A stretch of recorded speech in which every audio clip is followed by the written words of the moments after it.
we created this document so that participants could use it as a resource to help them remember what they'd covered, and to be able to use it as a resource to teach and share with other people, and to kind of carry the thinking forward with you.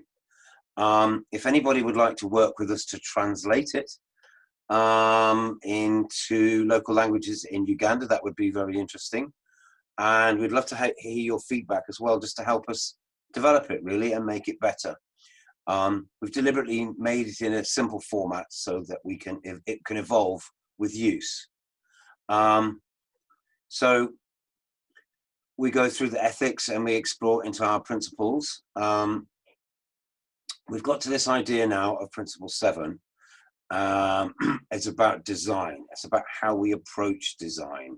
So we're going to start building a bigger conversation now and developing our own thoughts about how do we go about creating something. Design is a process. I think I heard Vicky saying I liked this.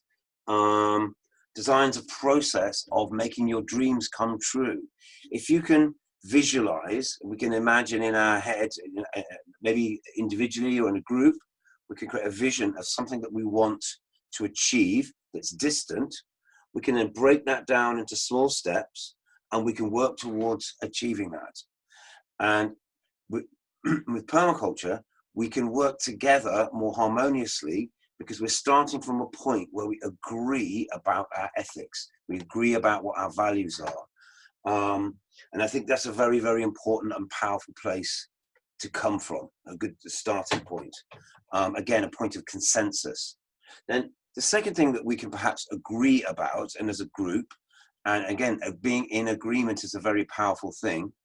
So let's say I'm not really interested in this point about the things that we disagree about. Let's just focus on the things that we can all build a consensus about. And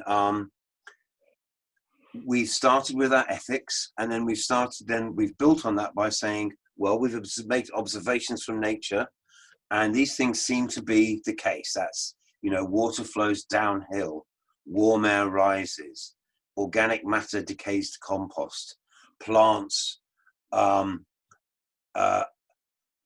towards the light. All of these things I think we can't argue about because we see that happening all the time. Okay, so then that's the next level of things that we might want to try and agree about, to build a consensus about, is can we see the patterns? How do we approach design? And in a way in which, if you like, we're using our observational minds to do that. So we're going to break that down into some processes, and we're going to look at the patterns to detail. I've got some slides about that. And then I think with this afternoon, you've also been working with Mama Helen, and also exploring the idea of principle 8, integrate rather than segregate. Many hands make light work. So look, this is also developing on this idea. If we can work together based on things that we agree about, our values, our processes, and then we can agree to collaborate together towards common goals, then there's nothing we can't achieve, okay? There's this idea of together we're stronger.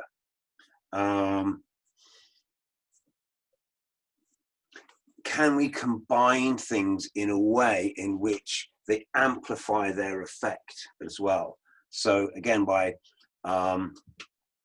having integrated functions, things that complement each other, things can suddenly become 10 times, 100 times, 1,000 times more powerful. More possibilities suddenly exist. Often when I teach about principle 8, I spend a lot of time talking about cooperation, about how we work in groups, how teams of people work together. Because I think often that's one of the main limiting factors that holds us back from achieving things, is our inability to work with other people. So it can be the sticking point, it can be the problem that can really be the solution, as if we can work how to operate in a more integrated way. So we think about trade unions and think about cooperatives and even football teams. I think about how people operate in teams. We all have different roles and we contribute in a different way. It doesn't make a football. Sorry, the dog is hustling to get out. You can't have a football team of goalkeepers, and you can't have a football team of centre forwards. You've got to have, you know, every position, including the manager, including the guy who makes the tea and sweeps up afterwards. That's our team, if you like. So these are the sort of the outlining thoughts for today. So I'm going to introduce this idea of design, of how do we, what's the process that we go about to achieve what it is that we want. You know, how do we meet our own needs? That's actually the framed how we talked about it so far. How do we meet our own needs in the short term, medium term, and long term? And in the long term, let's be ambitious. Let's hope that you know, we want to achieve great things if we can. We live in this time of change, of climate change, and all sorts of different problems. We need to rise to resolve that. We need to become active, to take a greater degree of responsibility for ourselves, for our families and our communities. So looking at this, exploring this diagram is at the heart of the process of the journey lies our own, if you like, core values, the things that define who we are and what it is that we want to achieve.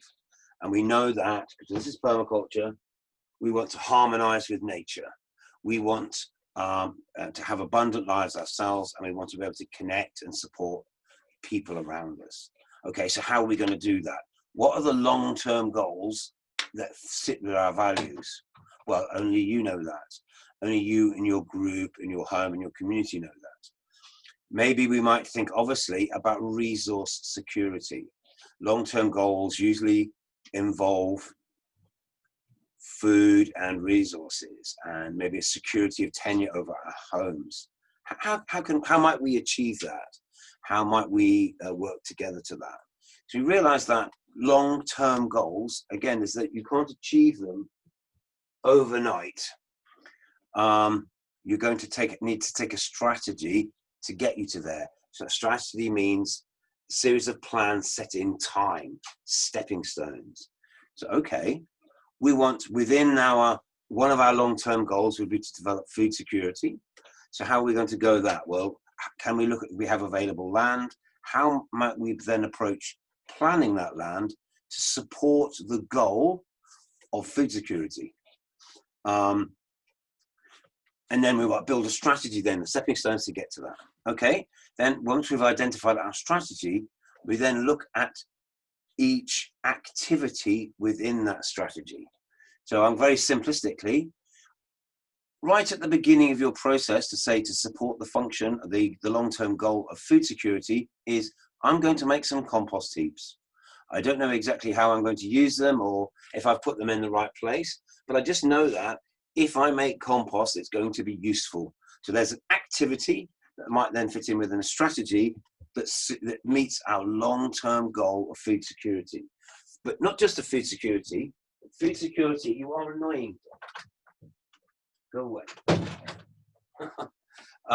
Food security in a way in which it is aligned with my needs, community's needs, and nature's needs.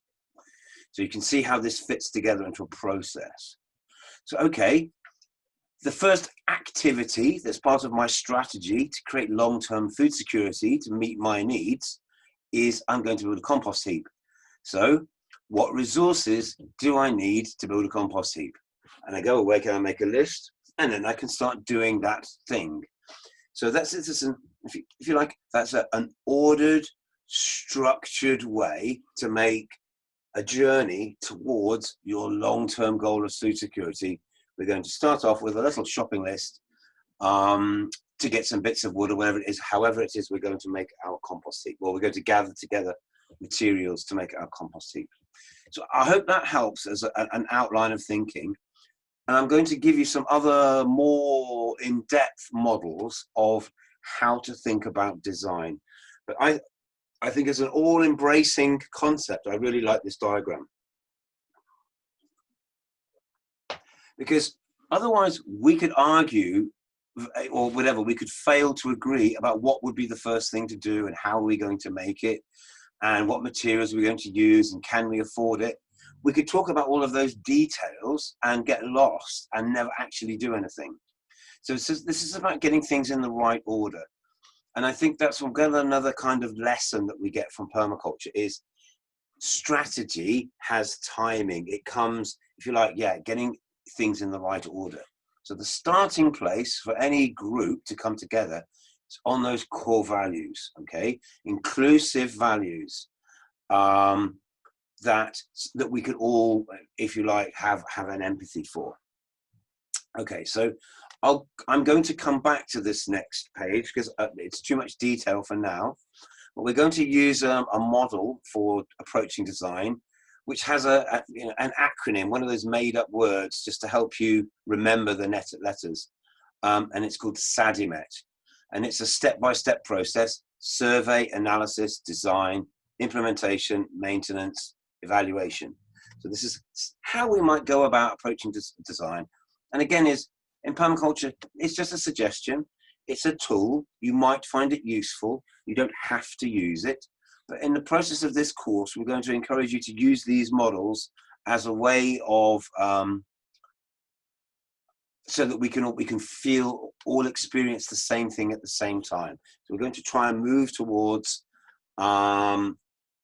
identifying, design. Okay, I'm going to jump out of that now and into this one.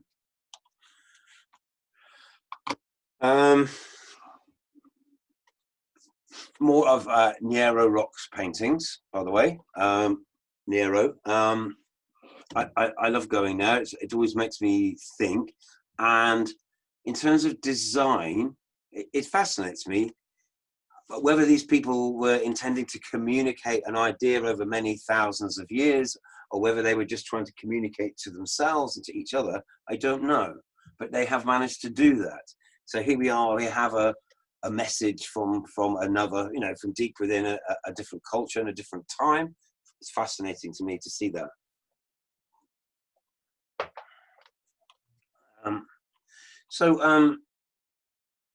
There's, as I've already shown you, design is like a sequence. Hang on a second. Yeah, okay. This is right. Design is like a sequence. It's a process. Okay, so and I just showed you that one with the heart in the middle, and I kind of like that. I'm just going to quickly show you some other ones, other processes.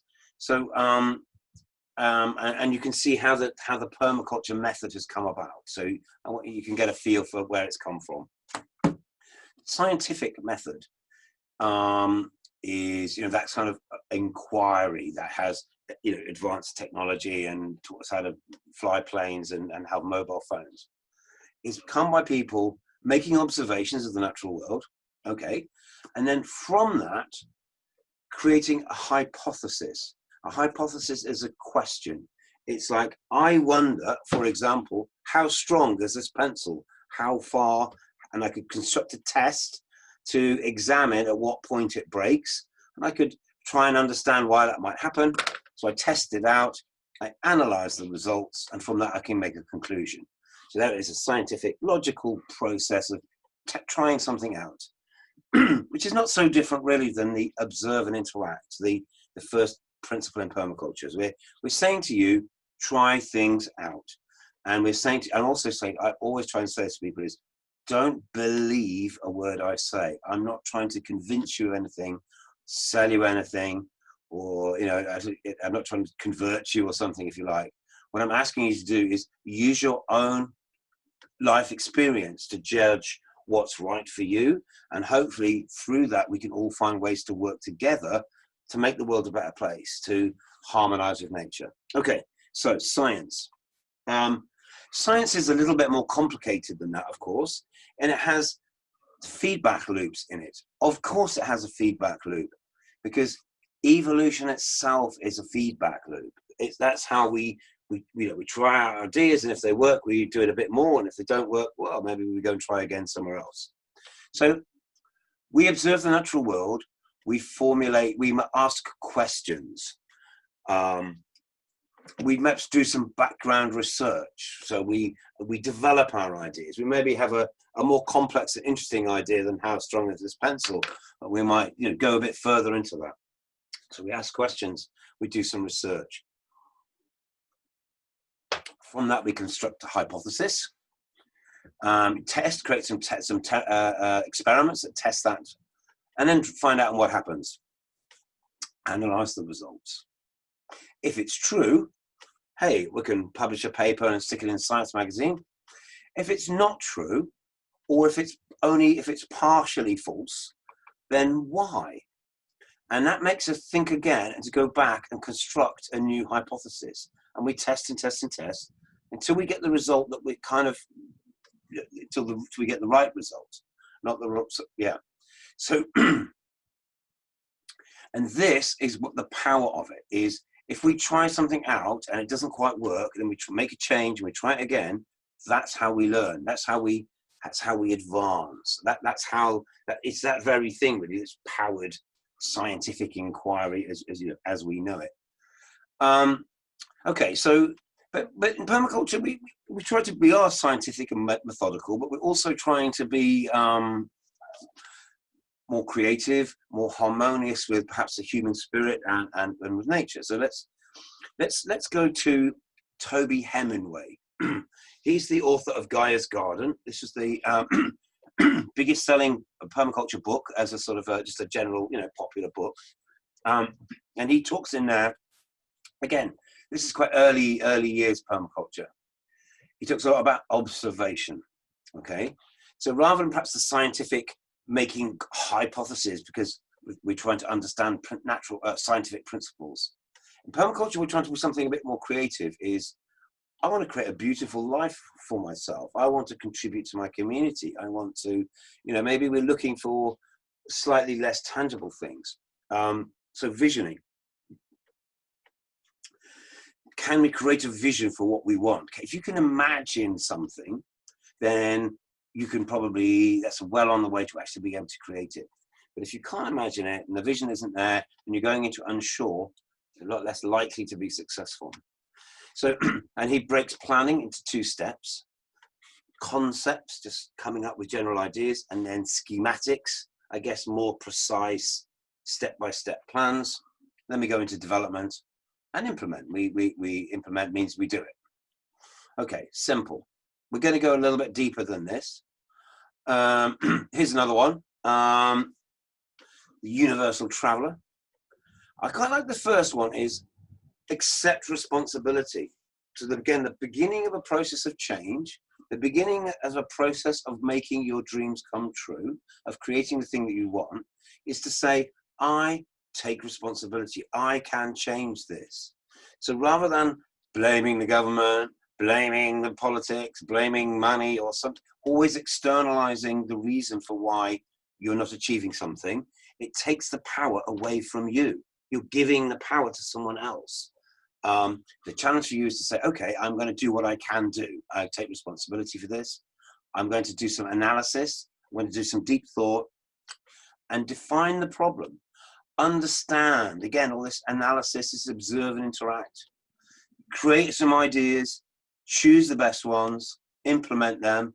And as I go along, I'm going to evaluate to see how, you know, is that working? Now, I'm going to show you one more model, and then we'll sort of say getting into this idea about how we approach design. And I'm sorry about this diagram; it's a bit ugly. I need to redraw it, but I quite like it too. So I want to share it with you.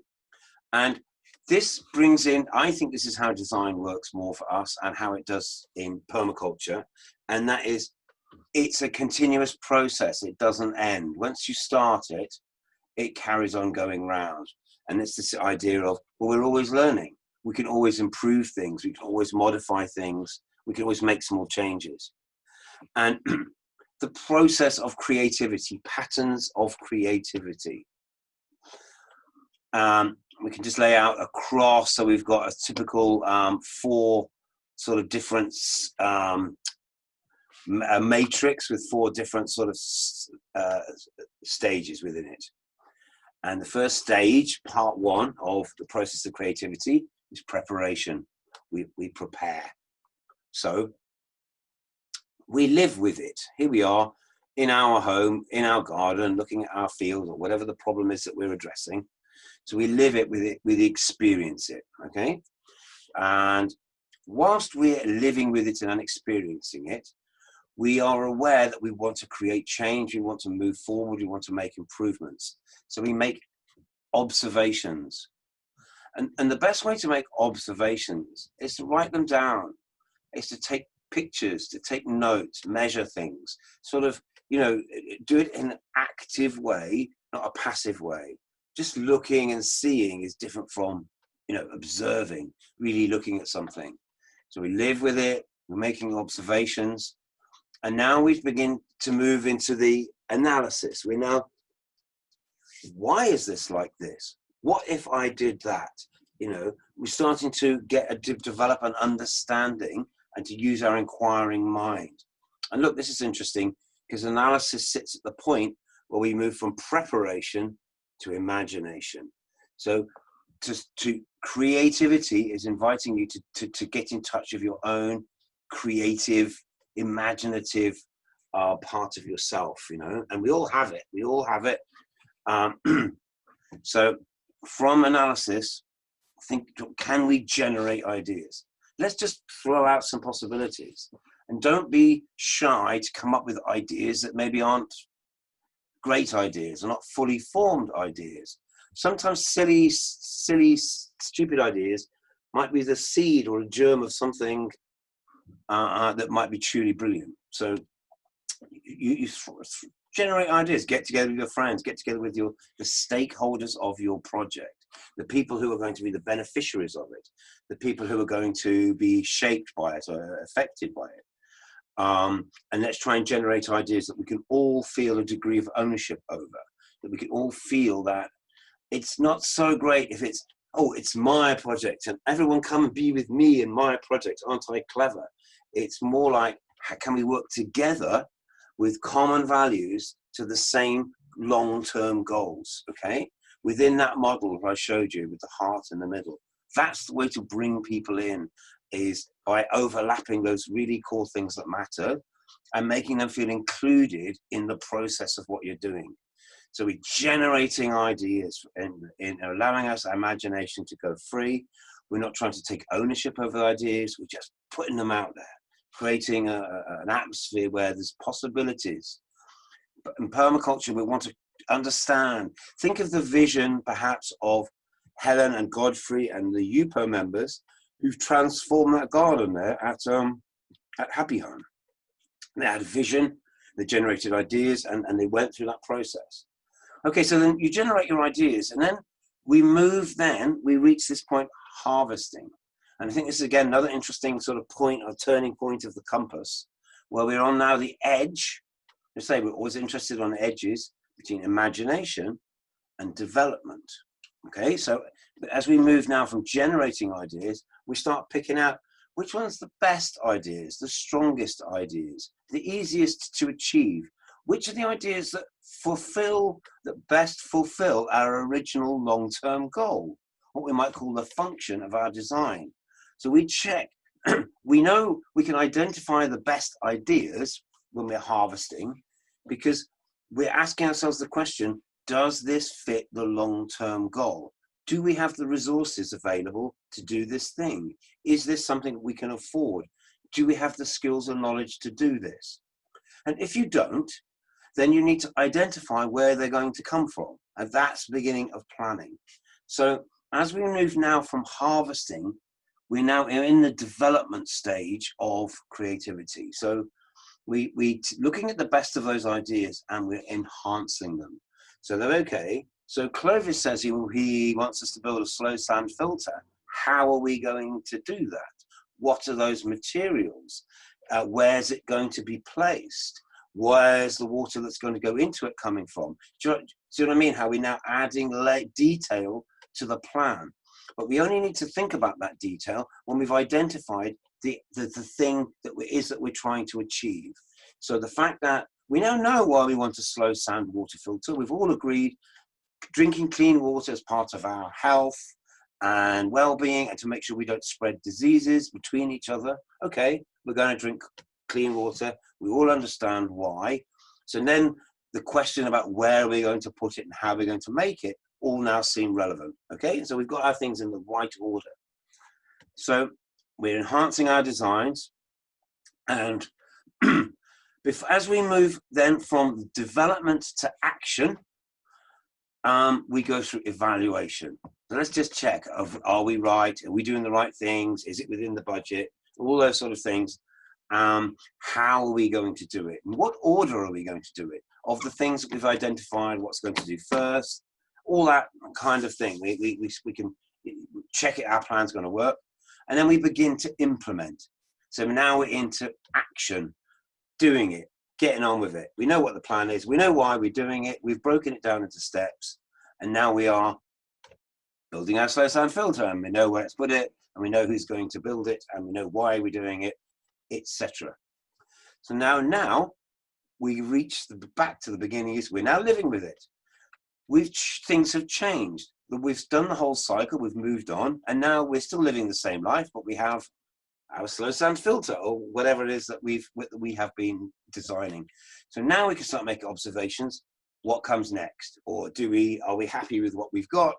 Do we need to change it? Okay. So there's our pattern of creativity and in design. So I'm gonna come back to the Sadimet model later, and we're gonna just spend a bit more time on principle 7. So hope everyone's happy with that. To see design as a process, a creative process, to allow it to have stages, and to accept that there's going to be some testing, and modifying, and hearing other people's opinions, and allowing then that process to set in motion. Again, think about how those people approach design in Chimanimani, transforming their landscape. Or, okay, so patterns to detail, can't see the wood for the trees. We have to be able to see the overarching picture to be able to find the right place within it. Otherwise we get lost. There's so much detail in the world that you can get lost in that without ever actually, seeing that bigger picture. Somebody said to me, there's 70 different kinds of eggplant that they grow in India, 70 species. You can spend all time just deciding which type to grow, where perhaps you need to more think about, the bigger picture first. Okay. So, let's think about, I'm going to think about sectors. I'm interested in sectors. My teaching practice is called Sector 39. What's a sector? We could think of a sector. So let's try and imagine now that we're on a site. We could perhaps go to do a site survey. We walk onto a piece of land. We want to try and make sense of it. How do we make sense of a new complex place that we've not seen before? Well, we try and see the patterns. So what kind of patterns might we see? Well, maybe we're looking at a house and on a site on a piece of land. And if it's I can tell you you live in the equator. So it's pretty much the sun goes overhead all the time. So it doesn't make much difference to you. But in the temperate regions where we are much further north, the sun's always in the southern sky, and it only ever goes so high in the southern sky. So we have a sunny sector. So if I'm standing in front of my house here, the sun rises in the east, sets in the west. So it's going to make an arc around the house like this. And in the winter, it's going to be really low. It's going to be a low arc, and I'm not going to get much light. In the summer, the opposite happens, is the sun comes up behind you and it comes all the way around in a huge arc, and it's light until 10 o'clock at night, 11 o'clock at night for us in the winter, in the summer. So in the winter, it really matters where the light's coming from. So we're always really conscious of that. When you're building a house, locating a garden, planting a tree, You really need to think about where it is in relation to the sun, especially if that tree is now going to put your house into shade in the winter. You might not want that to happen. So the sun is a sector is defined as a wild energy. It's something that you can't control, but it's something you can tame. So let's say you can't control where the sun comes up and down, and you can't change the seasons, but you can tame it by planting trees to create shade. You can modify. You can change the shape of your house to decide whether you want to let sun shine in because you live in a cold place, or whether you want it to be shaded because you live in a hot place. That is sector analysis. That's about understanding that just by changing the shape of my house, I can change how much light comes in. So I can't change the sun, but I can tame or modify that energy with design. So when we're saying we're trying to fulfill functions in design, we're trying to meet a desired need, is do I want my house to be heating up or to be cool? Am I in a warm place or a cold place? Sounds obvious, but we don't always think in such logical ways. If we're designing a house and land, farm or something like that, we might want to be really aware where bushfires come from. We might want to think about sort of threats or negative wild energies. I've just been watching some of the news on the TV today, and I'm watching the whole of Northern California is on fire. It is terrifying. We need to think about possible threats, again, in the medium and longer term, because we're living in a changing world. We need to think about these things, and you can design for these things in land-based design. Also, we've got here a sector is seasonal flooding. What happens now we're getting crazy rainfalls? When you're planning your land, you want to think about these sectors at their extremes as well, okay?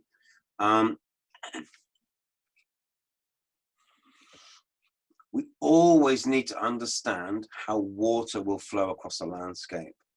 Water and access are always kind of key issues to try and begin to understand a piece of land, and to think about what's going to happen in what it might be like in drought and what it might be like in deluge. And so we want to think about things like sun and shade. We want to understand the slope of the land. We want to think about water. Does it have any? What happens when there's a lot? Is there a stream? Is there a flow? Wind, is the site affected by wind? You might be in a town, you might have neighbors, noise and light might be a consideration. And anything that might constitute a wild energy, you want to map it in some way. You might want to make sure you retain a particular view. You might want to block out an unwanted view. A really big factor is wildlife. And the question of about how wildlife might cross your land. Are you trying to block things, or are you trying to create avenues to allow them to flow through? Places where there's elephants or migrating, large herds of migrating animals, you can plant things deliberately to create a corridor for wildlife just to pass through a landscape. These are all things that we might bring into consideration when we're doing an in-depth permaculture design. So we want to get a sense of a piece of again, I keep talking about designing pieces of land. We could be designing anything. I'm giving you some concepts first. Think of these as general concepts, because all of these ideas can abstract to design in other ways. It doesn't have to be land-based. But there's a key idea that I want to put across to you though here, looking at this diagram. And we've got this idea that there's sectors, okay? There's sunny bits, there's colder bits, there's windier bits, there's bits where we might be prone to fire, there's bits where wild animals might be crossing our land. We can bear all of these things in mind. Also think about where the soil quality is. If our settlement is here, we don't want our intensive growing to be very far away, because then we're forever having to walk to go and check on things. Where's the nearest fertile land to where the settlement is, or where there's access I can get to easily? We want to place things in exactly the right place. Strategic placement, right? Okay. So we thought about the winds and the fires, and we thought about all of that. So we're getting a sense now of this land points south, the sun comes over here, the wind's there. Okay, got it. The fertile soil's down there. It's a bit hilly up there. Oh, look, there's animals down there. There's the lake. Get a shape of the land. Okay, now, the next idea I want to introduce you to is the idea of zones. And it's a really simple way to break down the whole world and make it into something that's manageable and understandable. And in permaculture, there are 5 zones. That's it. So we can break the world down into 5 zones. Zone 1 is the home. And the home includes the immediate fringe around the building. So if you're largely home-based, and you're walking in and out of your front door 100 times a day, looking to the plants, looking to the chickens, looking to the baby, whatever, the washing, you notice, you get more feedback. You notice what is going on in zone 1 immediately and all the time. If you're in your house and your house is on fire, you may notice it straight away. But if it's your neighbors 2 miles away, then you don't. Okay, so in number 1, in zone 1 is where we have the things that support us, like our house, our bedroom, our clothes, our washing facilities, and our essential functions. And also we put in zone 1 the things that are very high maintenance, the things that we need to look after all the time. The baby, tender plants, or herbs that we want to pick for cooking. If we can have those things in zone 1, we use them all the time, we interact with them, and we can pay a lot of attention to them. Zone 2 is outside of immediate of the home zone. That might be your compound. I've noticed in a lot of the villages in North Uganda, there's clusters of houses around a compound. And this zone 2 space represents a community space. It's a space where you're stepping outside of your little private home bit so that you can interact with other people. And you also might have other high maintenance activities in zone 2, things that you want to interact with a lot. And a really good thing to have in a zone 2 is a high productive, that's where to put your keyhole bed. That's where to put your domestic compost heap. That's where to put your, maybe a chicken coop or something like that. Things that you need to check on all the time, things you need to keep an eye on. And if you put your compost heap too far away from where you prepare your food, I can't be bothered to go, or, these are interesting. These are all important thoughts. And also we can put things in zone 2 that we're sharing with other community members. So if you have a compost toilet right by your house, that implies really that's just for your use. If you put it in a zone 2 space, it makes it very easy then perhaps to share with a neighbor or something else like that. So again, strategic placement of elements.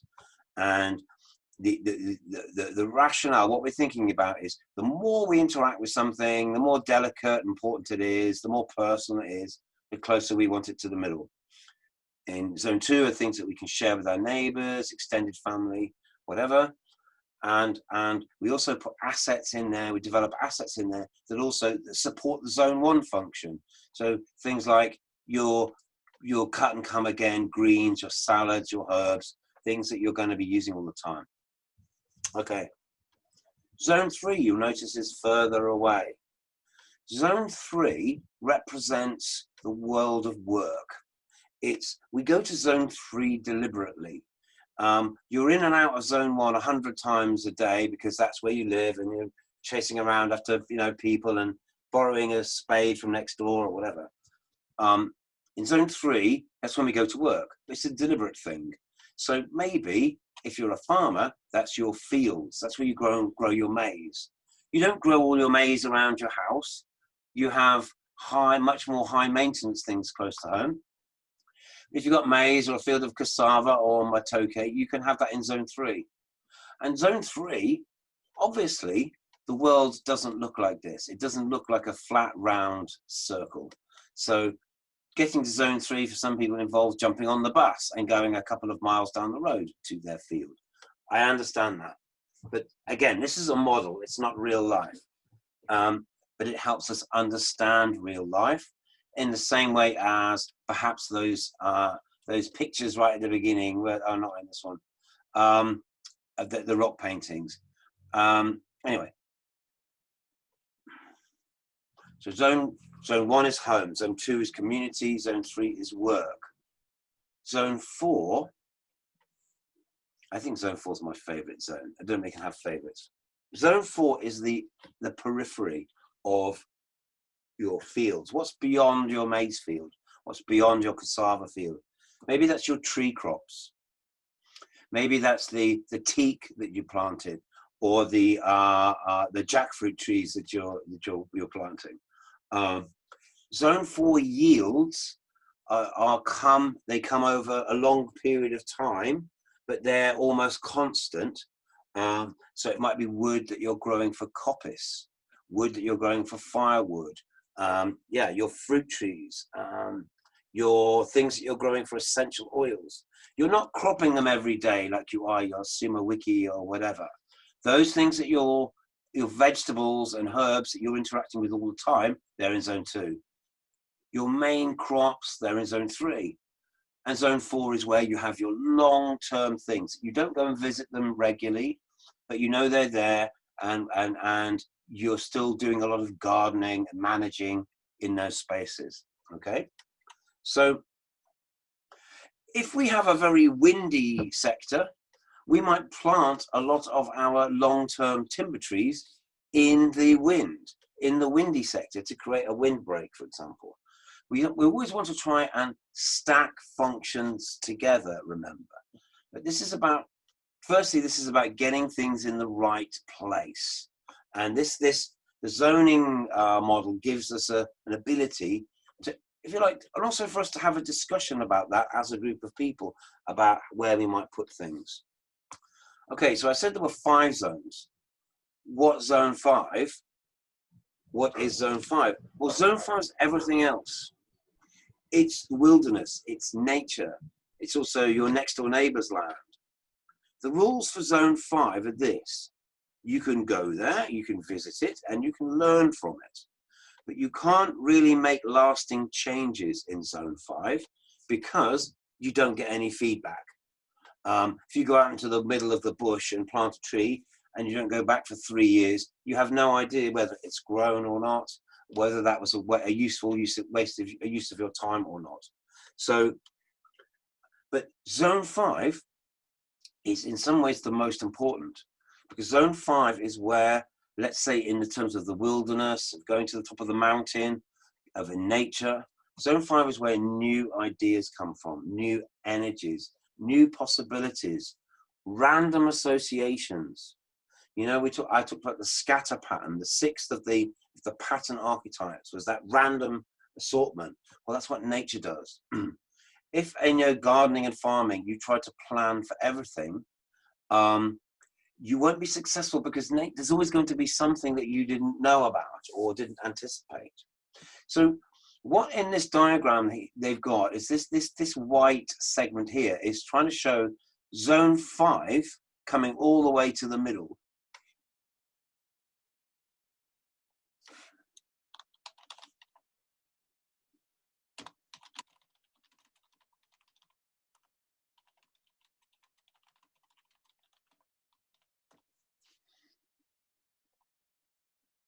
You want to take a break?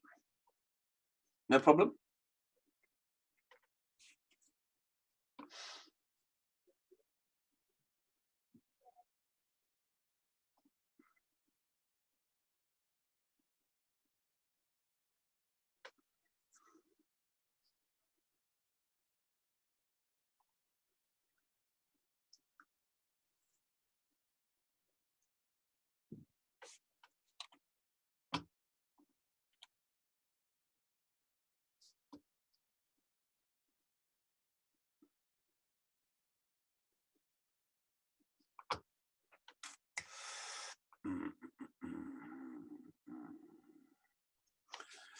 Okay, hope you enjoyed your supper. Yeah, zones and sectors. We were talking about how, as we move away from the center, from the homestead or the middle, we get less information back. So we need to put less intensively managed things further away, and the things that we need to interact with much closer. And we started thinking about this zone 5, the bit beyond everything else. Zone 5 is where new ideas come from. No, zone 5 is the bird dropping the seed in from the outside. It's the random event. It's the things that you didn't plan for in your land, maybe like the termite nest or that wild tree or something. Turns out these things are very, very important. This creates a way in for new species. It creates a way in for change and for growth and development. You might get new ideas or inspirations from observing zone 5. We've already told you, nature is your teacher. So if we exclude, if you like, the randomness of nature from our designs, then we're going to fail to learn from that. So I think I can't stress that too importantly, that zone 5 needs to penetrate and permeate everything for a system to be able to grow and be alive and be dynamic. We can go a little bit further into the zoning model. I said there's 5, and there are only 5 zones. But also, this is not a science. We can play with it, and also some people even have slightly different numbers for the zones, but it really doesn't matter. What matters is the concept.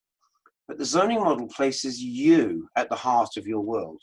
It places you at the heart of change. So also within you, there's your own courage, convictions, I say these ethics and values, the things that drive you forward. So I always like to think about this. In order to change the world, to create change in the world, change begins within you. We're making a decision, having intention, and then breaking that intention into a plan, which you firstly manifest through yourself, through your own body, and then through your home and your community, and out to the wider world. This is our way to take control of our lives, to put ourselves at the center of what we're trying to do, to take responsibility, and to start to create some kind of a long-term vision for where we want to get. And we can apply this to so many different things. So there's our zones and sectors, this idea of that as we move away from the center, we get less information, but also as we move into this away from the center, everything becomes different. So we need to understand what those differences are. If they are negative things, powerful forces, we can still moderate them through design. Windbreaks, shade, so on and so forth. We can mitigate against flood by changing landscapes. We can make excess water move away from settlements where it can cause damage. But we can only do those things if we have a plan and if we've thought about it in advance and actioned that in advance. So I think that's very, very important. So in our design pathways, our design priorities, when we're trying to, it's always about water. Water is always going to be a very key and important consideration, because without water, you have nothing. The value of land really is the value of the water that is on it. The more water you have, the more productive systems can be. And also, too much water can be incredibly damaging and destructive. So often approach to design, if we're looking at overall a piece of land and we're looking at a water as perspective, is we need to understand the shape and contours of the land. We need to understand that, you know, the climate that we're in, and ask ourselves the question is, how can we hold on to water longer? How can we make it do more work for us? How can we purify and treat it so that when it leaves our land, it leaves in a better state than when it arrived? Now, we know we can do this with reed bed systems. We looked at the slow sand filter, but there's ways in which you can use bigger scale natural processes for cleaning water. Slope. It's very hard to change slope. The shape of the land is very expensive and difficult, but you can moderate it. You can put, again, with things like swales and landscaping. Access is always key. And again, access is always going to be a function of slope, but also think about how pathways can also be, well, okay, let's just keep it. And then, and only after that, when we thought about water, slope and pathways, do we then begin to think about where we're going to put the key elements of the design. So if we're putting a building or a structure, that has to be in the right place. It's not something we can come back and change afterwards easily. So some thoughts about solar sectors, some thoughts about the height of the sun in the sky, and thinking about how, when we know these things, we can make adjustments in our designs to bring into account. We can even make a model of how the sun moves across the sky to help us visualize that if we find that difficult. This one is showing sun and wind. Obviously, most of people's houses don't look like no one's house looks like the model of the concentric zones. We might be in a town.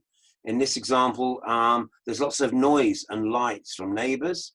And so that's a sector that they want to suppress in the design, perhaps by installing taller trees, water features, background noise, things that change and soften that effect, things that you perhaps can't get rid of. How the wind might move across the site also. Considerations that we can't change them, but we can soften it with good design. So we've said this many times, water flows downhill. So, okay, let's think about the journey it's going to make across our land. And can we make sense of that by making a model out of it, by understanding the contours, literally cutting out rings of cardboard to make a shape. Nowadays we have Google Maps. We can get very accurate maps from the internet. There are even things now like drones with modeling mapping software. You can actually fly them around the perimeter of a site and get an accurate 3D map of what it looks like. We can bring and use these new technologies to extend our range, or we can do it old-fashioned way. We can measure landscapes with A-frames, with levels, with bunyips, with water. There's lots of different ways we can do that. And again, over the course of the duration of the course, we'll bring some of these design tools as examples to you. But when we've got an idea of the shape, or what we call the topography of a landscape, we can then think much more clearly about access and water, those really key considerations. Okay, oops. So if water flows downhill, we don't want it to cascade straight down in a line, did we? We've already kind of touched on that. So imagine how we might then begin to place elements in a landscape to support the function of stopping the water from flowing downhill. If we have fences and here's our trees. We've got swales along contours supported by fences and trees. The stock, the animals, will tend to, if you give them a level path, they will follow a level path. They don't like going straight up and down. It's hard on their legs. So if you can imagine, if the animals move across the landscape along the contours, they're kind of making swales with their feet. We can plant trees, we can plant things like vetiver along lines to slow erosive force of water, and we can repeat that pattern again and again. So think about how we're using the animals to reinforce the design. This is when things start to multiply together. And in the spring, we have a lot of seasonal rainfall in the winter, and then in the spring we get quite a lot of rain, and then it dries off typically. So the stock pattern normally would be to start off the year by taking animals up onto the fresh grass on the top. They graze that off. They come down onto the mid slopes to graze that off next. Meanwhile, in the summer, you cut hay and you store the crops from here for the winter.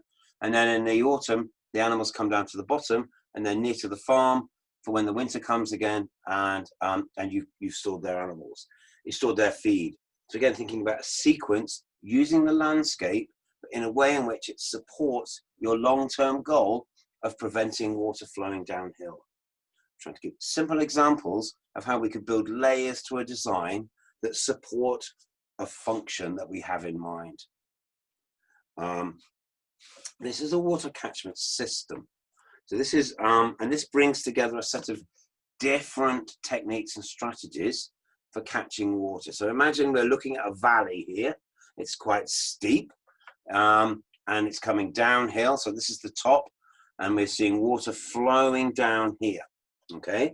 Now, a dam is a big investment. It's a big project, and needs to be approached and planned with knowledge.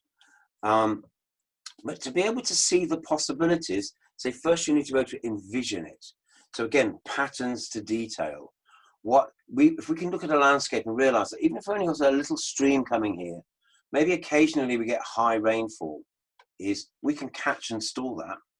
And here's a consideration is, the higher in the landscape we catch and store that energy, the more valuable it is, the more force it has, the more useful it is, because we can use gravity to send it where we want it to go. I could take a pipeline from here and send water anywhere I want because it's above me. Okay, so the first thing that we can see is they've put diversion drains. They've built very shallow surface drains. We've got some high-level seasonal swales as well. So if we get very heavy rainfall, it creates a way for that rainfall to come into the system without it all flooding at the top. Diversion drains to take extra rain to make sure that this dam is full. If this dam becomes full, there has to be somewhere for the water to go. Otherwise, it will flow over the top and it will damage the dam. So we create what they call a spillway. This is an upper catchment spillway. And the water then trickles sideways. It doesn't gain any speed. It moves sideways along the contour, and then it can spill over and go into the lower catchment. So this dam fills up, overflows, fills up the lower dam. Always, if there's a danger of water escaping from any kind of catchment, you want that water to discharge into vegetation, to where the land has been stabilized with trees and plants. So here, this might overload on here because we're taking the surplus. If there's a storm, this section here might overload. It's going to overflow where there's trees to stabilize the landscape. We've got lower catchment where we can catch more water. Again, this dam, if it were to overflow, if this slope was to become, saturated, we've got lines of trees here, which are still elements strategically placed to support a function. This is how permaculture design works. These elements might also be nitrogen fixing. They might also be good for nature.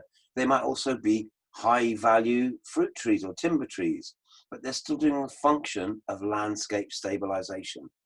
We want to use elements that perform multiple functions, and we want to support functions with multiple elements. So this function of catching and storing water, holding it in the landscape, is supported by a system of swales, catchment spillways, overflow channel, reinforced with plantings. Here we've got something really interesting. Imagine if you had an excavated trench that's just about on contour. So excess water flows along here. It can't go anywhere else until it reaches the end, and then overflows into the next one.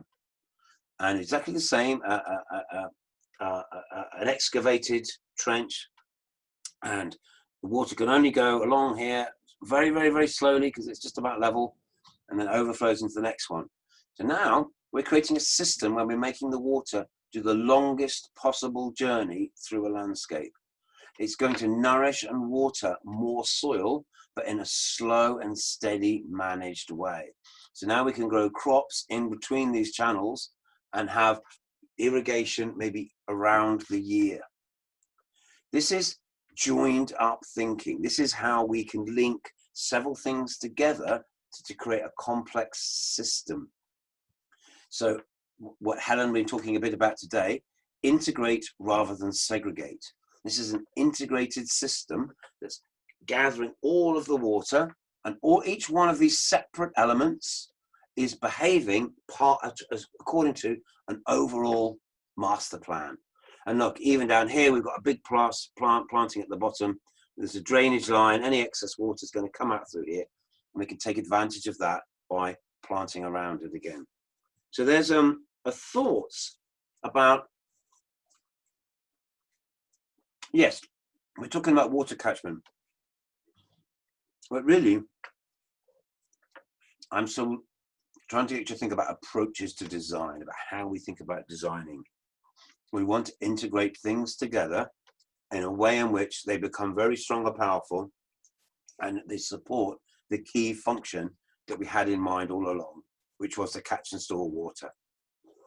Okay, I'm going to find a short video to show. I think would be nice, just to break up the talk. And also I need to one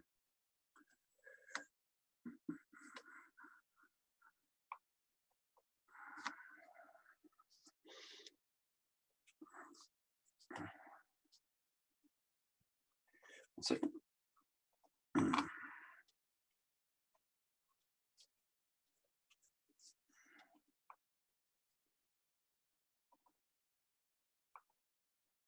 Here's just a short film about another kind of a system, a designed food forest system. So I'm just going to show you this.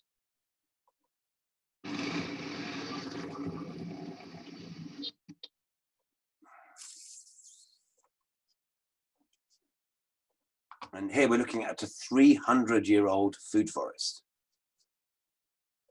This is another interesting system that we've been lucky enough to visit in Vietnam, about 7 hours south of Hanoi in the province of Ha Tinh.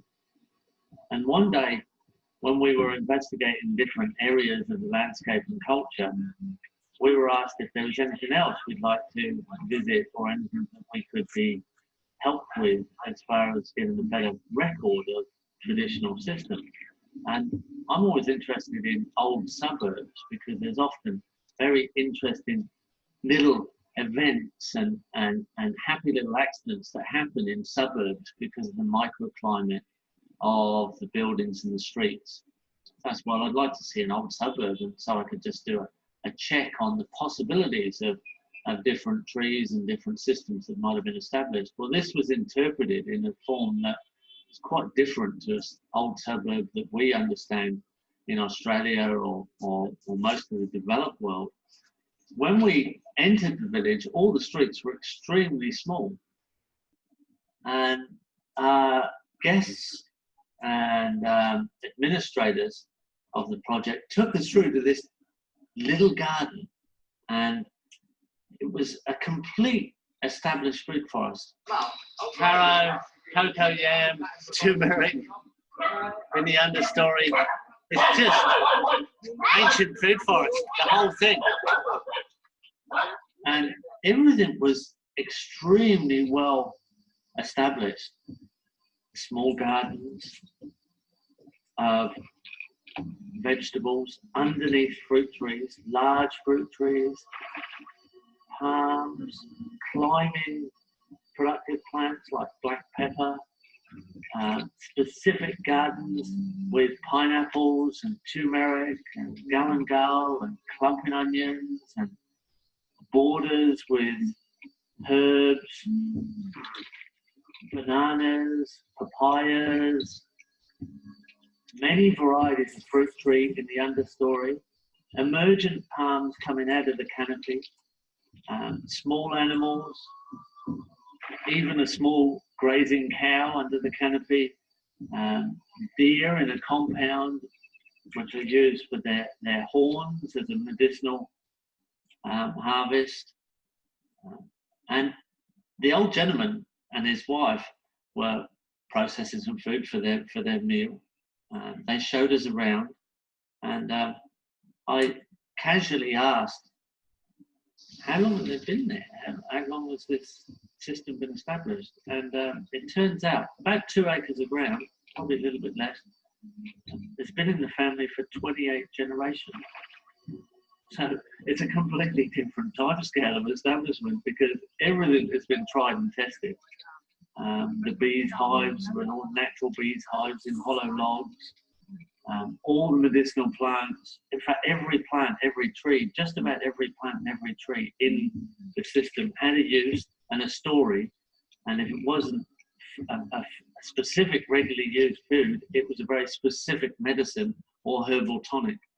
And the knowledge was just encyclopedic. You could write a book just on this one small garden. Gentleman and his wife are both in their 80s.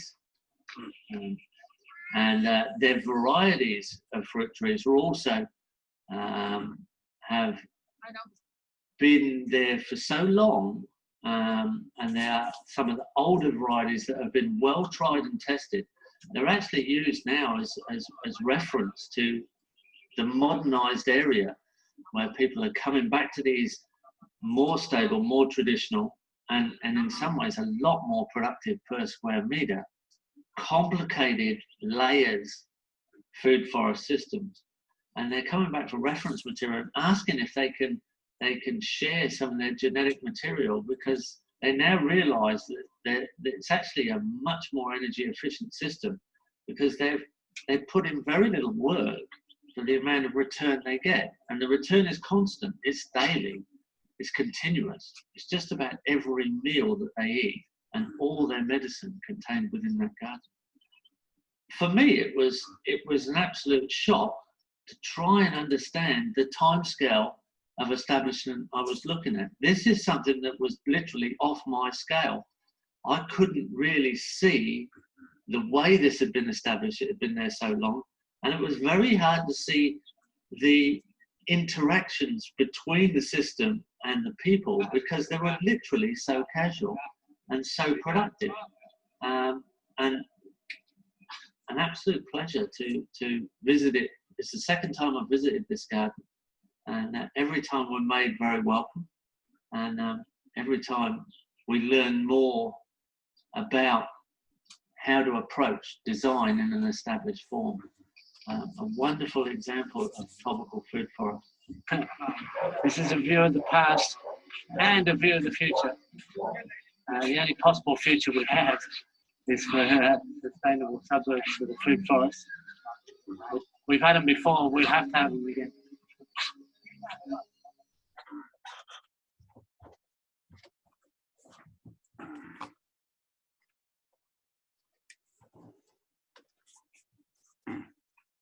I quickly managed to eat my food while you were watching that.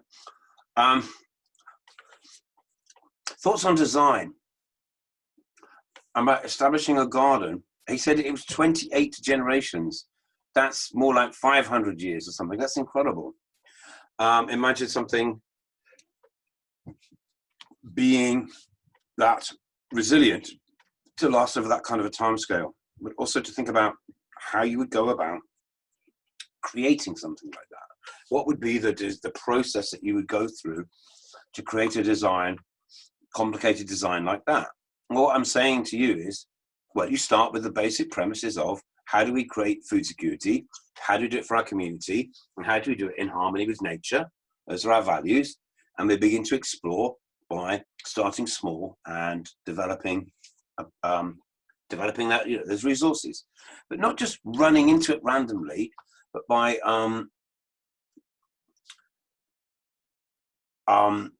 making sure you get the right things in the right place. That's the key. And the permaculture design process is what takes us through that. So I hope that's a little insight. A few more things to think about in design.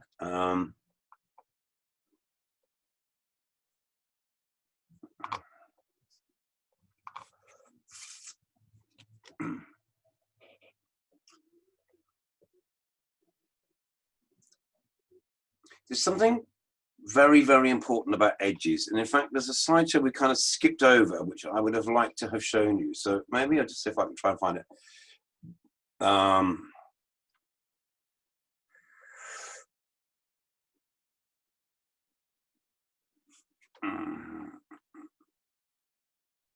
Maybe not.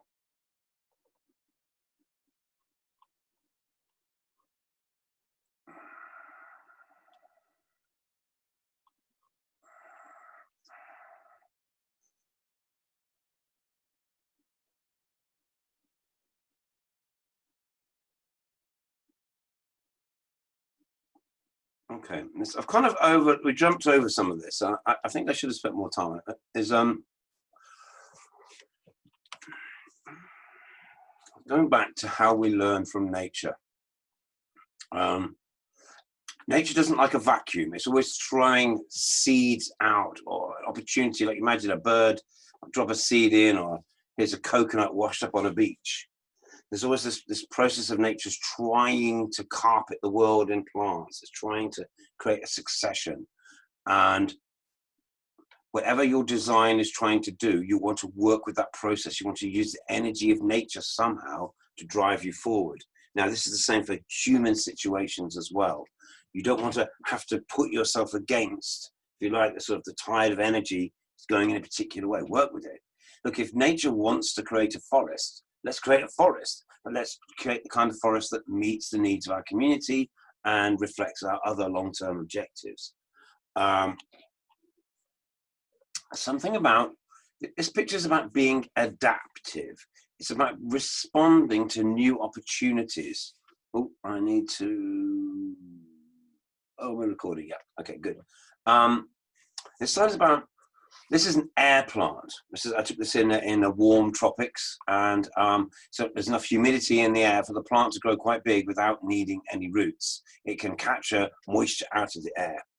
So obviously this plant did not evolve to grow on a power line, but here it is adapting to a new circumstance, taking advantage of something that other plants haven't been able to yet.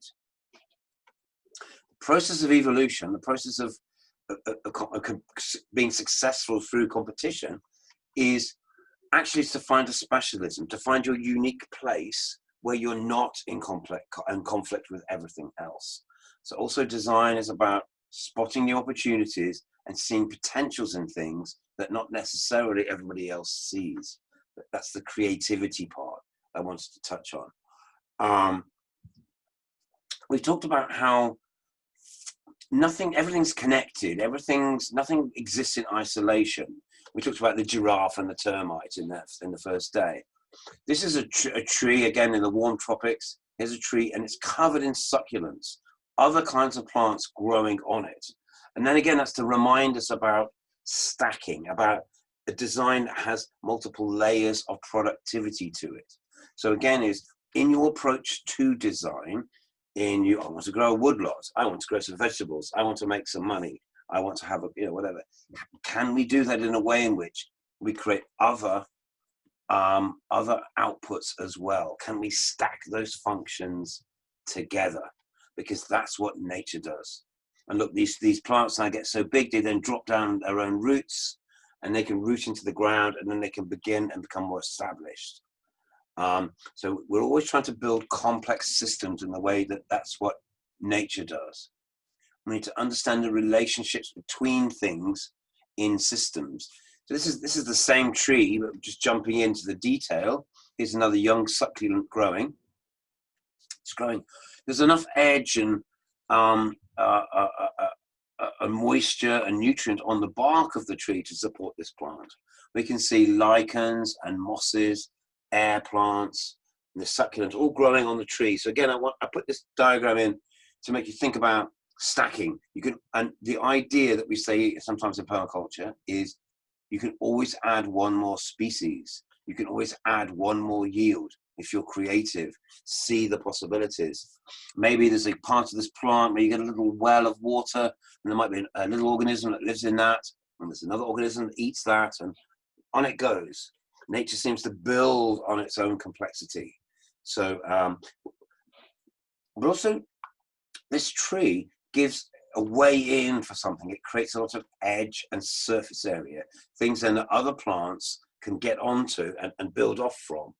So there's another thing to think about in your approach to design is how can we create edges and ways in for other elements to take root. can we emulate these patterns in nature in designed landscapes? There's a very key principle within permaculture in that the total yield of a whole system is potentially unlimited. So imagine that big water catchment system that I showed you of. Well, okay, that's an enormously potential thing, but then maybe I could put fish in that dam and there's another yield. Or I could grow some marsh plants in there that also help aerate the water and help feed the fish, but keep the water fresh. So then I've stacked another function in and I've increased the yield again. And then I might realize I can introduce some birds, or I could introduce a different variety of fish that might help the balance. So it's a challenge. Maybe the only limit on the number of uses of a resource or is the limit of the information or imagination of the designer. So if we're building a complex system, we've seen some simple ideas in nature, then we try and build them. What does a three-dimensional garden in England look like? What would a constructed water garden look like? How much creativity can we add? How many more yields can we add? And it may be, if you've ever been in Mabera Forest and you've seen the huge butterflies and the birds and the monkeys, and you realize, and the enormous trees and the vines, and you realize, yeah, maybe that where is the upper limit to productivity? We can all do so much better than what we're currently doing, because we can add in more layers, more complexity. This is a reminder again that in nature, sometimes the relationship between two species is so intimate that we almost don't see it. Look, here's a termite, again, big termite nest within a tree. The termite makes little clay tunnels up the tree. I don't know if you've seen this or not. I took this in Trinidad. It fascinated me how it seemed to be like emulating the patterns of the circulation system, except for in these tubes, they're not veins, they're full of ants or termites. But also I thought about how close the relationship is between these two species. And if I was designing for that in a system, I wouldn't know that. I wouldn't know how to anticipate that or to plan for it. So that's the importance of letting zone 5 into your plan, allowing nature to take a part in your gardening or farming, because sometimes these other elements are what makes it healthy. Maybe this tree isn't healthy if it doesn't have this termite. I don't know, but I learn by watching. Understand that in create my permaculture garden or farm or homestead, I want it to have symbiotic relationships with other species around it in a way in which will make it stronger. You can have good relationships with birds and other wildlife because they help regulate the pests in your fields, for example. So again, I think there's this thing about relative location. Components placed in a system are viewed relatively, not in isolation. A functional relationship exists. Functional relationship between components. So it doesn't read very well. So we look at that and go, well, it's a tree, it's a termite. So what? Yes. We mustn't view those separately. We need in isolation. We mustn't introduce those. We mustn't consider those in isolation separately. We have to understand there's a functional relationship between them. Okay, that's really the key idea. And also, and at a certain level, everything is connected to everything else, and we need to recognize these relationships. So again, rather than just saying, identifying something as a pest, to realize is the reason why you've got a lot of something on your land and you're in your garden might be that you've created the ideal conditions for it. You've created its food source, so now you've promoted that plant, that organism. What other changes can you make to regulate that back again? Because we can always add another thing to the system, add another yield, and make the system more stable. So again, we just saw that food forest in Vietnam. How many different yields do you think were coming from it? Jeff Lawton said it was most of their food and all of their medicine. They had old varieties of plants to sell, plant genetics. They had knowledge that accumulated an encyclopedia, a book's worth of knowledge, he said, just from that 1 2-acre garden. To think of those as the multiple yields coming out of the system. But also it looked like there were so many different things going on. Imagine the relationships between those elements, between the bees and those deer and the chickens and the trees and the vines, that somehow each one is interacting and regulating another one. Very exciting to think about. This is another very simple slide about learning from nature. And this is high up in the mountains where I live. This is Wales.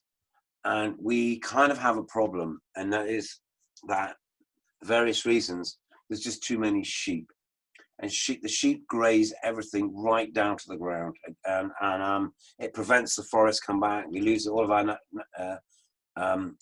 biodiversity. Seriously controlled by one single thing. And it's just that there's too many sheep.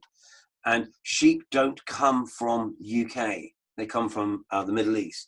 So our plants aren't adapted to cope with animals like that. Plus also, sheep in a natural world would be predated on by things like wolves. So they would hide away in high places. But because we don't have any wolves in the UK, we've got rid of all of our predators pretty much. They have free rein to go everywhere. And they cause it an enormous amount of damage. That's a big part of our economy too, but still. So someone just tried for an experiment to exclude them. This is up in the wild, if you like, up in the mountains. And they put a fence there. And again, just a strategy, this was an observation strategy to see what would happen. And then in a short space of time, what looks like this bare grass-only landscape very quickly becomes diverse again. And we get sedge grasses, and we get bilberries and heather and gorse, and different kinds of flowers and things start coming. So it's this interesting realization is if we create the right conditions for nature, nature comes back. And the seeds are there. They're already in the soil, or they're already out there. Most of them are. So often, when we want to start a design process, we need to ask ourselves the question is, why isn't this land abundant already? Nature wants to be abundant. So, and we begin to look at things through a lens of limiting factors. This is the idea of, there's one simple reason why this landscape isn't forested, and it's sheep. Because sheep can't eat trees, but what they do is that they eat the little baby seedlings when they come up. And when a tree germinates and you get that lovely rich leaf on the first sort of dominant leaf, they just eat it and it's gone. And then that's it. The tree's finished. And you keep doing that and eventually you lose all your trees. But look how much nature wants to come back. Look how much it's really ready to create a more fertile, a soil that can hold water, a soil that has habitat possibilities again. So again, in our design process, the first thing we also want to look at is limiting factors. What is it that's stopping us from doing this? And if we can release that, then maybe there's a torrent of energy might come forward that actually pushes it in the right direction. There's a thing I like to say is that it feels like hard work, you might not be doing it right. There's always a smarter way of doing things, potentially. So as systems evolve, they become more diverse. And we get more species, we get a more three-dimensional shape, we get more kind of opportunities. And again, think about in your design process, you're trying to add diversity all the time. That's what nature does. That's what you should be thinking about. These are environments created by nature, beautiful, complex, diverse systems, productive systems. This is the Caribbean. So that's nature's design template. Let's just have a look at this whilst we're at it. because we can copy from this. This is like a template we can copy from. Sorry, I don't trust the dog. What are you up to, doggy? Did you eat my chips? Okay. Look how, and I said this before when we talked about the catch and store energy. Look how this forest is designed to catch every little bit of sunshine. Every surface is covered in green leaves. We've got big, tall canopy trees. Look at this, big, tall canopy trees. We've got palm trees sitting under them. There's smaller trees sitting under that. So we've got layers of productivity. Again, stacked system. Here's our canopy tree. Here's our understory tree. We've got some shrub trees. We've got climbers everywhere. There's herbaceous plants. There'll be mushrooms and tubers in the ground. So we've got something going on in the soil. We've got herbaceous plants growing above that. We've got small trees, tall trees. We've got palms. We've got climbers. And that's the template for the food forest. So what we just saw in Vietnam is essentially looking at a natural system like this, understanding that with design and time and strategy, we can create an edible landscape that meets our needs, but has the complexity and the dynamic nature of a natural system. Wouldn't that be great? It's like a farm that once it's established enough, all you have to do is to pick the fruit. All you have to do is to trim the trees and take away the surplus and excess, keep the light coming in. This becomes a state of permanent harvesting. This elderly Vietnamese couple in that film they're in a state where they're permanently harvesting. They walk around their orchard, they're learning. They're in a constant dialogue with it. Oh, look at that. How's that going on? Why is that like that? That's the evaluation and tweaking, the sort of constant management of it. Look how they tucked in extra yields. They had the deer, they had the cow, they had medicinal plants, and so on and so forth. So trying to give you a sense of an arsenal of ideas of how we can move forward. And here's the produce no waste slide. You know, the principle 6. This is outside. This is in South London. Oh, you've gone. Okay. Okay, we're back after just a small technical hitch, and we're just sort of really considering this produce no waste, just tuning in on that, and looking at this enormous pile of waste. This is South London. It's I think a 40-acre site. It's been covered in waste 40 meters tall. It's just a crazy amount of.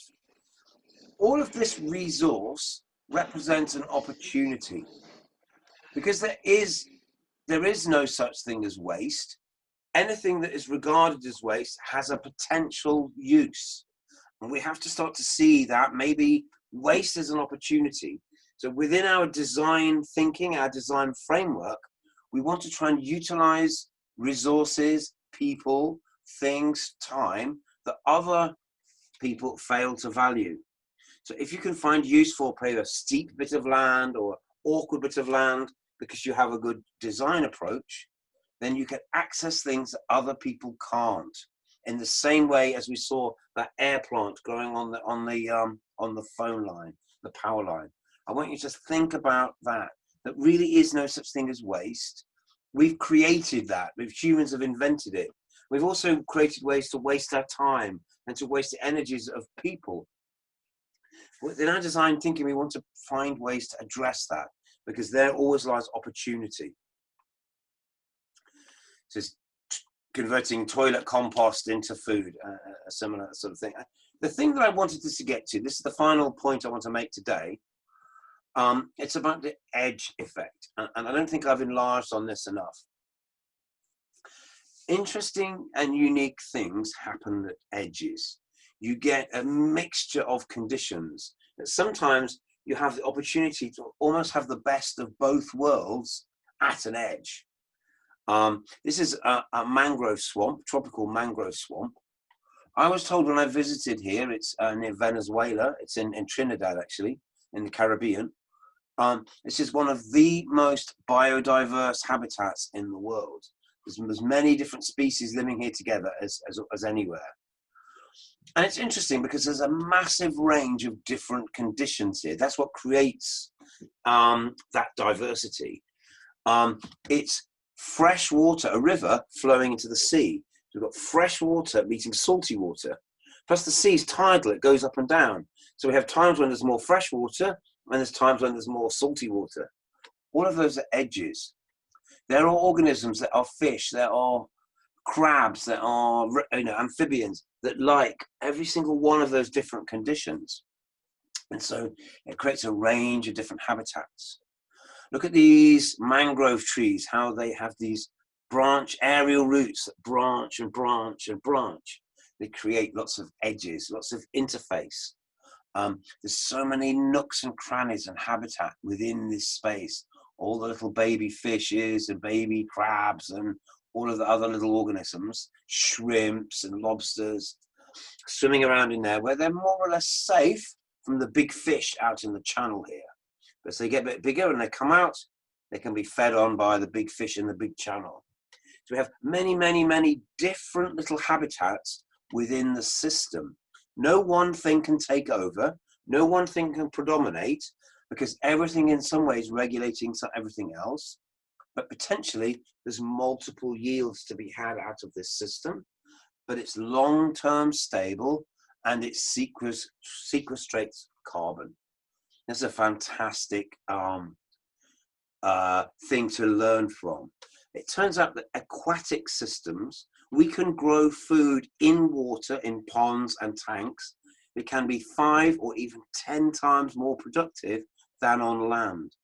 So again, understanding these aquatic systems is very important. That's another part of what we need to bring on board of our understanding. But in terms of design, we want to create edges. We want to create interesting, slightly unique spaces because that allows then for diversity. It also allows for change. Here's a couple of slides I like to show.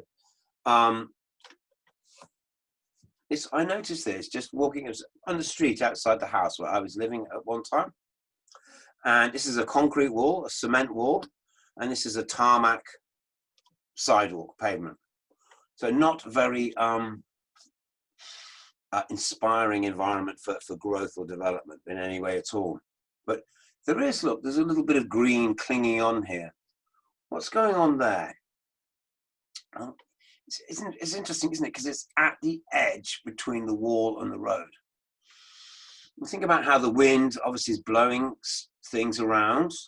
The wind, so I've already said this already, is there's always material traveling through a system. Even here, even in this very unlikely spot, there's little bits of soil and dust and dirt and seeds blowing along, and they accumulate where there's an edge. There's a bit more friction. There's the road, there's the wall, there's this metal conduit pipe. So that's just enough to slow the air down enough so it deposits. And and then because now there's a little bit of moisture can accumulate there, it can start to grow and we can start to get succession coming out. Where from? From an edge. It's like a little toe hole. Again, think about this in design. We want to create edges. We want to create spaces where we can get accumulation and then where something can grow out from that space. Here it is, same thing happening under a step. And then look, the step, there's a bit of an overhang, so material sticks around here a little bit longer. And look how these growing plants also help trap dead material that's blowing past. Building on itself, creating a mulch, a natural mulch making process. And we wait long enough, walk up and down the street and we can see all sorts of different examples of succession coming from an edge. And it struck me that if we just left it, slowly the whole road would disappear underneath all this organic material. So again, there's something in there, there's a lesson in there for us as designers to think about how we can create edges, how we can naturally catch and store nature's energy that's always traveling through systems in a way in which it can build on itself, create abundance and different kinds of outcomes. Okay, So it's 8 o'clock. I'm going to stop there now because I think that's quite a lot of stuff again. I'm going to